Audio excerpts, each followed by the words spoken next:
My GD എന്ന പുതിയ ചാനലിലേക്ക് എല്ലാവർക്കും സ്വാഗതം. ഞാൻ രാജേഷ് കൊല്ലം.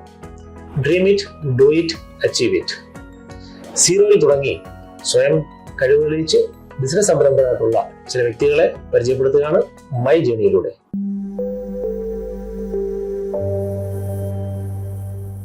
ഇന്ന് നമ്മളിപ്പോൾ ഉള്ളത് ഒരു ടൈലറിംഗ് മെഷീനിൽ തുടങ്ങി 4 ബിസിനസ് സംരംഭങ്ങൾ സ്വന്തമാക്കിയ അബുദാബിയുടെ സ്വന്തം റഹ്മത്ത്. അസ്സലാമു അലൈക്കും മാഡം റഹ്മത്ത്, മൈ ജേണിയിലേക്ക് സ്വാഗതം. വലൈക്കും അസ്സലാം.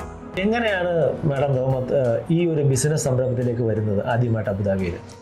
ഞാൻ ആദ്യമായിട്ട് 2008 അബുദാബിയിലേക്ക് വന്നതാണ്. അപ്പം അപ്പോഴന്നെ വിസിറ്റ് വിസയിൽ വന്ന് പിന്നെ പെർമനന്റ് വിസ എടുത്തു. ഷോപ്പ് ലൈസൻസ് എടുത്ത് സ്റ്റാർട്ടാക്കി. ആ സമയത്ത് ഞാൻ ഒറ്റയ്ക്ക് ഉണ്ടായിരുന്നുള്ളൂ. പിന്നീട് നാട്ടിൽ നിന്ന് 2 ആളെ കൊണ്ടുവന്ന് അങ്ങനെ ഈ സംരംഭം നല്ല ഉഷാറാക്കി. പിന്നീട് കൂടുതൽ മെച്ചപ്പെടുത്തി, കൂടുതൽ ആൾക്കാരെ ജോലിക്കിട്ട് അങ്ങനെയെല്ലാം ഹാർഡ് വർക്ക് ചെയ്ത് ഇത്ര എത്തി. ഇപ്പൊ എത്ര സ്ഥാപനങ്ങളുണ്ട് സ്വന്തമായിട്ട്? ഇപ്പം 5ഓളം സ്ഥാപനങ്ങൾ. ഏതൊക്കെയാണ് സ്ഥാപനങ്ങൾ? ഏതൊക്കെയാണ്?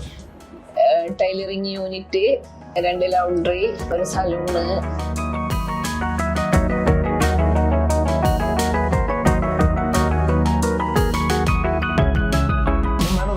എങ്ങനെയാണ് ഈ ഒരു ബിസിനസ് സംരംഭകയാവാൻ തീരുമാനിച്ചത്? ഞാൻ നാട്ടിൽ ഉണ്ടാവുമ്പോഴേ ടൈലർ ഷോപ്പ് കൊണ്ടുവന്നതാണ്. കുറേ ആളെ ടൈലറിങ് പഠിപ്പിച്ചു, എംബ്രോയ്ഡറി ടൈലറിംഗ് ഒക്കെ പഠിപ്പിച്ചിട്ടുണ്ടായിരുന്നു. അങ്ങനെ അവിടുന്ന് എനിക്ക് തോന്നി ഇതിനേക്കാളും മെച്ചപ്പെടാൻ വേണ്ടിയിട്ട് ഞാൻ ഗൾഫിലോട്ടേക്ക് വന്നു.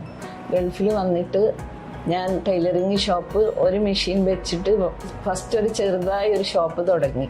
ആ ഷോപ്പ് തുടങ്ങിയിട്ട് അതിൽ നല്ല മെച്ചമുണ്ട്. ഹാർഡ് വർക്ക് ചെയ്തപ്പം എനിക്ക് തോന്നി നല്ല മെച്ചമുണ്ട് എന്ന്.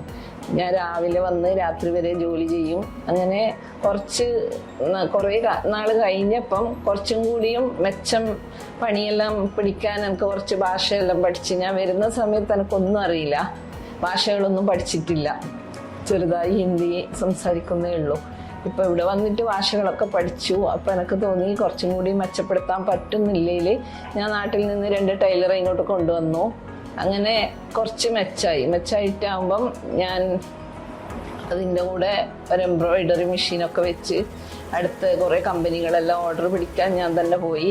ഡ്രൈവിംഗ് ലൈസൻസ് എടുത്ത് സ്വന്തമായി കമ്പനികളിലെല്ലാം പോയി വർക്ക് പിടിച്ച് കുറേ വർക്കറെ വെച്ചു. അങ്ങനെയൊക്കെ മുമ്പോട്ട് പോയത്.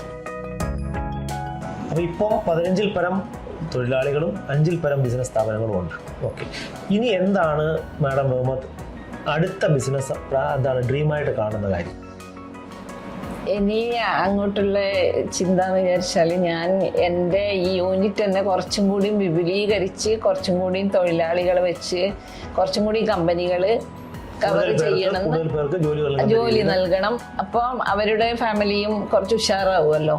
അങ്ങനെ നമ്മുടെ ഇപ്പം ഈ 15 ഫാമിലി ജീവിച്ചു പോകുന്നുണ്ട് എന്നുള്ളൊരു സന്തോഷം എനിക്ക് അതിയായിട്ടുണ്ട്. അതുപോലെ ഇനിയും ഫാമിലിനെ അതിൽ കൂട്ടണം എന്ന് ആഗ്രഹമുണ്ട്. ഒരാൾക്കൊരു ജോലി കൊടുക്കാന്ന് അത് വലിയൊരു കാര്യമല്ലേ, അവരെ ഫാമിലി ജീവിച്ചു പോകുമല്ലോ, അതാണ് ഞാൻ ഉദ്ദേശിക്കുന്നത്. മാഡത്തിന്റെ ഈ ബിസിനസ് സംരംഭത്തിന് കുടുംബത്തിൽ നിന്നുള്ള സപ്പോർട്ട് എങ്ങനെയാണ് കിട്ടിയത്? എൻ്റെ ഹസ്ബൻഡ് നന്നായി എന്നെ സപ്പോർട്ട് ചെയ്തിരുന്നു. നീ രക്ഷപ്പെടും, നീ ഇത് ചെയ്യണം എന്ന് പറഞ്ഞിട്ട് ഗൾഫിലേക്ക് വരുന്ന സമയത്ത് ഹസ്ബൻഡ് തന്നെയാണ് സപ്പോർട്ട് ചെയ്തത്. പിന്നെ എനിക്ക് ചെറുപ്പം മുതലേ വായനാശീലം നന്നായിട്ടുണ്ട്.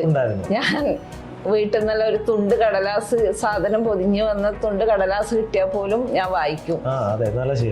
അപ്പം അതിലുള്ള ഓരോ കാര്യങ്ങൾ ഓരോ പ്രമുഖര് എഴുതിയ ഇതെല്ലാം വെച്ചിട്ടാണ് ഞാൻ ഇങ്ങനെയൊക്കെ അവര് ഇങ്ങനെല്ലാം ആയിട്ടുണ്ടല്ലോ, അത് എനക്കും പറ്റുമല്ലോ എന്ന് വിചാരിച്ച് അവരെ ഇത് വായിച്ചിട്ടല്ലാന്ന് ഞാൻ ഇങ്ങനെ എത്തിപ്പെട്ടത്. വേറൊരു കാര്യം കൂടെ ചോദിച്ചോട്ടെ, ഇനി നമുക്കിപ്പോ ഇങ്ങനെ ഒരു ബിസിനസ് മൈൻഡ് അല്ലെങ്കിൽ ഒരു സംരംഭകയാകുക എന്നുള്ള സ്വപ്നമായി നടക്കുന്ന സ്ത്രീ ശാക്തീകരണത്തിന്റെ ഈ വേളയില് ഒരു കുട്ടിക്ക് പറഞ്ഞു കൊടുക്കാൻ പറ്റുന്ന ഉപദേശം എന്താണ്?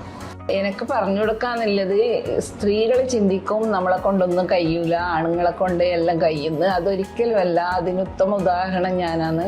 എന്നാലും നമ്മൾ നമ്മൾക്ക് വേണ്ടി എല്ലാം ചെയ്യാൻ കഴിയുമെന്ന് നമ്മൾ ചിന്തിച്ചിട്ട് ഇതിനിറങ്ങിയാൽ ജോലി ചെയ്ത് കുടുംബം രണ്ടുപേരും ജോലി ചെയ്താൽ കുടുംബം നല്ല രീതിയിൽ മുമ്പോട്ട് കൊണ്ടുപോകാൻ കഴിയും. നമ്മൾ ആരെ കൊണ്ടും പറയിപ്പിക്കാതെയും കളവ് അറിയാതെയും നല്ല രീതിയിൽ ജീവിച്ചാൽ നമ്മൾക്ക് കുടുംബത്തിലൊരു പ്രശ്നം ഉണ്ടാവില്ല. രണ്ടുപേരും ജോലി ചെയ്ത് അപ്പൊ ആണുങ്ങൾക്ക് ഒരു റിലാക്സ് കിട്ടും, കുടുംബത്തില് നല്ല സന്തോഷം ഉണ്ടാവും. അതാണ് ഞാൻ ആഗ്രഹിക്കുന്നത്. എല്ലാ ലേഡിയും അതിന് തയ്യാറായ പ്രശ്നങ്ങളൊന്നുമില്ലാതെ കുടുംബജീവിതം നന്നായി മുന്നോട്ട് കൊണ്ടുപോകാൻ പറ്റും. എല്ലാ ഭാവങ്ങളും നേരുന്നു. മൈ ജേണി എല്ലാ ആശംസകളും നേരുന്നു. എല്ലാ വിജയങ്ങളും ഉണ്ടാവട്ടെ. Thank you.